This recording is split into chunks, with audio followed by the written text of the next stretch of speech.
Merhaba arkadaşlar, Kadraj Kafası'nın bu bölümünde benim fotoğraf çekerken, hele yaz günleri fotoğraf üretirken devamlı başvurduğum ve oldukça da işime yarayan bir metodu sizlerle paylaşmak istiyorum. Ben bu metottan çok faydalandım. Umarım aynı faydayı siz de görürsünüz. Hazırsak başlayalım. Fotoğrafçılıkta bazı bilgiler vardır. Yeni değildir, popüler değildir ama çalışır. Bugün öyle bir bilgiden bahsedeceğim. Analog fotoğrafçıların eskiden beri kullandığı bu metot teknoloji ne kadar gelişirse gelişsin hala işe yarıyor. Özellikle de güneşli havalarda ben bu metodu devamlı kullanıyorum.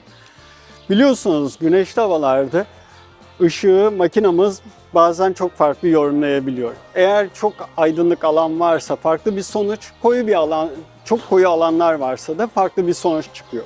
Ama bu durumlarda pozlamamı daima güvenilir bir şekilde yapmak için ben bu metodu kullanıyorum, elimi kullanıyorum.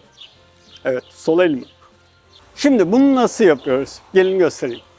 Diyafram öncelikle moda geçiyorum.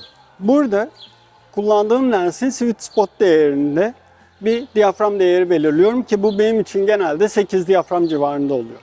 Sonra kameramı nokta ışık ölçüm moduna alıyorum.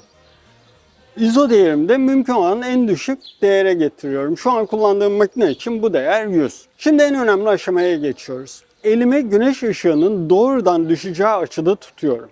Ve elim üzerinden ışık ölçümü yapıyorum. Zaten diyafram ve ISO değerlerini biz belirlemiştik. Tek ihtiyacımız olan enstantane değer. Onu da vizörden ya da ekrandan okuyoruz. Şimdi makinamızı manuel moda alıyoruz.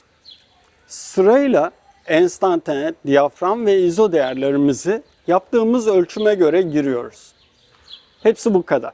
Işık şartları aynı kaldığı müddetçe başka pozlama ayarı yapmadan harika kareler çekmemiz bundan sonrası için çok kolay.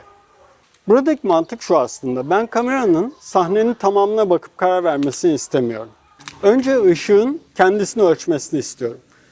Elde bunun için oldukça pratik bir referans oluyor. Şimdi aynı sahneyi iki farklı şekilde çekelim. Bir tanesi kameranın kendi ölçümüyle, diğeri ise el üzerinden ölçüm yaparak.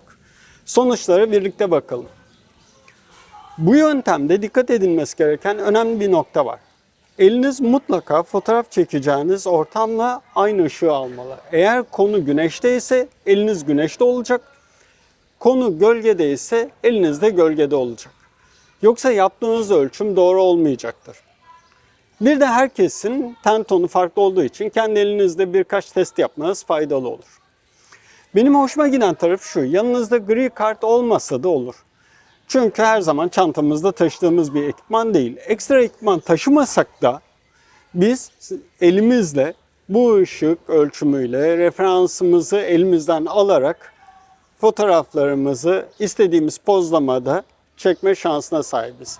Evet, eski bir metot ama son 7-8 senedir benim asla vazgeçmediğim, sert ışık şartlarında devamlı başvurduğum, benim çok işime yarayan, eminim sizin de işinize yarayacak bir metot. Bir sonraki bölümde görüşmek üzere.